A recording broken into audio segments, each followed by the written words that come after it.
Hi, I'm Rob Vanstone. I'm here with Murray McCormick, talking about the story of the day, the month, perhaps the year with the Saskatchewan Roughriders. Darian Durant has been traded to the Montreal Alouettes for nominal compensation. What's your reaction right off the top, Murray? My initial reaction is Darian Durant's not going to be playing quarterback for the Roughriders in that brand new stadium.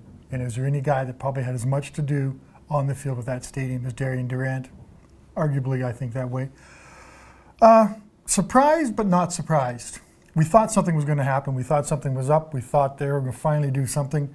In a sense, this story is finally over with. They can move on to other things. But for what they got, I'm not that excited about it. I don't think they got as much as Chris Jones was excited about this fourth round, and they got something for him. But they pretty well got a bag of pucks for a starting quarterback, and I'm not impressed by that part of the deal. But same token, he wasn't coming back here. It sounded that way. The negotiations have broken down. So, you know, you mentioned it. A year ago today, this chicken dresser were cut. You know, it seemed that there was just an irresolvable chasm between the two sides. And I like that word, chasm. That's a nice one.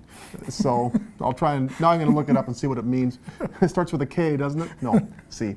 But the way it was trending, it just didn't seem like there was going to be any grounds for compromise. It seemed that both sides were, if not intractable, at least not that flexible when it came to their positions. And I think more than anything, there became a lack of confidence on either side, on both sides. I don't think Chris Jones had absolute confidence that Darian Durant was going to be his quarterback, and I don't think Darian Durant felt that there was confidence in him from the Riders' brass.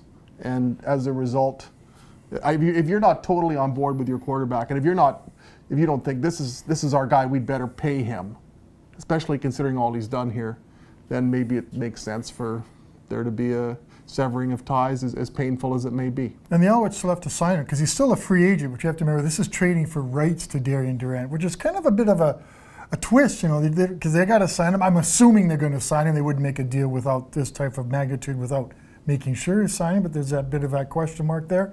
Huge question mark. What do they do now?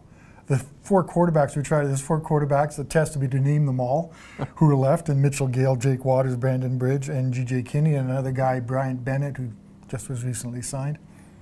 Confident in any of those guys carrying these guys forward from rebuilding from a 5-13 team to take them to the playoffs next year? No, their first victory last year was with Mitchell Gale quarterbacking, so I think he's shown that at least he deserves a shot at it. I think the question now is going to become, can they pry James Franklin out of Edmonton? That's the big one. I think that is going to be the key. I think all the other free agents are just not quite there. Matt Nichols, whatever they have, their experience together from Winnipeg, I think he's going back there based on just on a gut decision. James Franklin's got to be the guy, unless they have something down in the neg list that's going to just blow us away when it comes up here. Be an interesting training camp at the new stadium with another quarterback competition. We find that quarterback competition because I think in 2009 we went through one before Darian emerged as a quarterback. It kind of distracts things from training camp when you haven't got your guy who's set up trying to go ahead. So, you know, I think 2009 worked out pretty well, except for the last game.